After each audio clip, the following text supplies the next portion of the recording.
Man's conception of eternity is that of infinite duration, continuous without beginning or end, and yet everything he knows is bounded by two or more opposites. From a beginning, as he sees a form of matter, that substance passes to an end. Thus spoke my guide. Then he asked, and showed by his question, that he appreciated the nature of my recent experiences.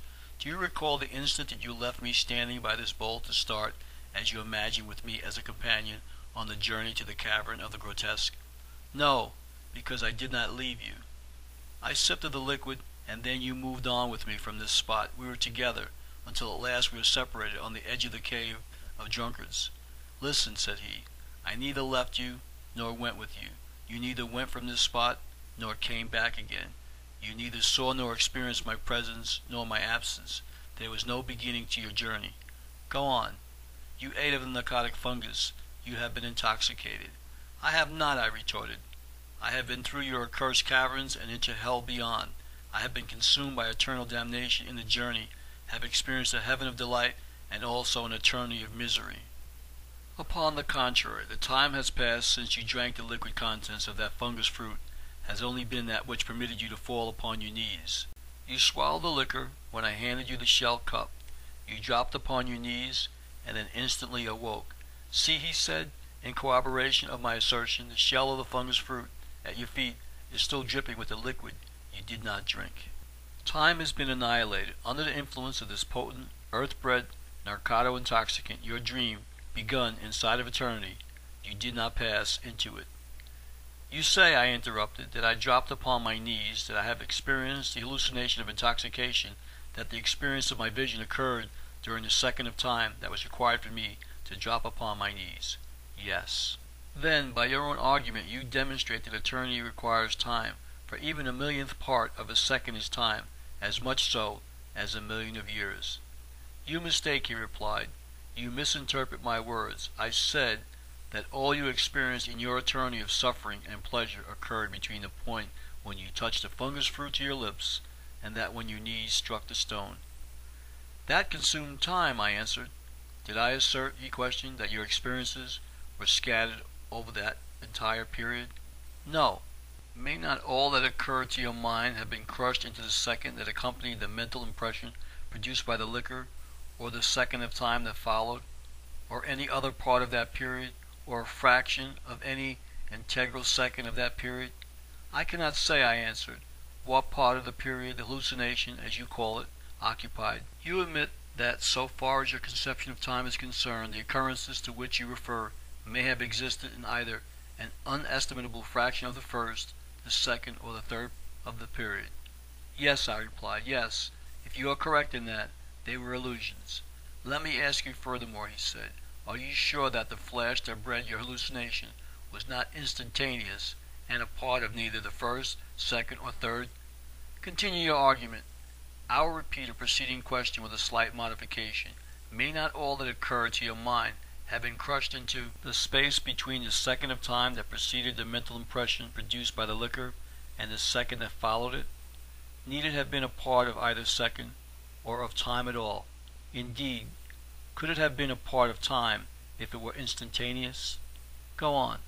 Suppose the eternity that men call the soul of man were in process of separation from the body. The process, you will admit, would occupy time until the point of liberation was reached. Would not dissolution, so far as the separation of matter and spirit is concerned, at its critical point be instantaneous? I made no reply. If the critical point is instantaneous, there would be no beginning, there could be no end. Therein rests an eternity greater than man can otherwise conceive of.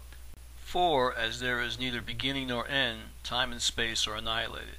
The line that separates the soul that is in the body from the soul that is out of the body is outside of all things.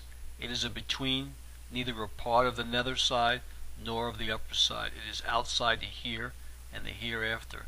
Let us carry this thought a little further, said he. Suppose a good man were to undergo this change. Could not all that an eternity of happiness might offer be crushed into this boundless conception, the critical point? All that a mother craves and children dead could reappear again in their once loved forms. All that a good life earns would rest in the soul's experience in that eternity, but not as an illusion. Although no mental pleasure, no physical pain is equal to that of hallucinations.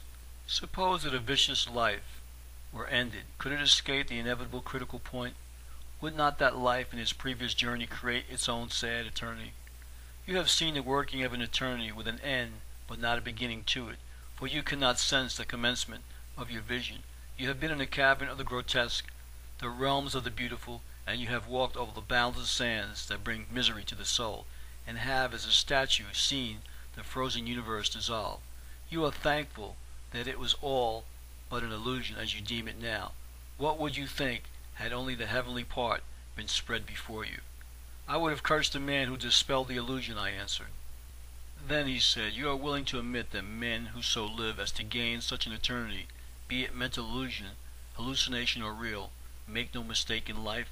I do, I replied, but you confound me when you argue in so cool a manner that eternity may be everlasting to the soul, and yet without the conception of time.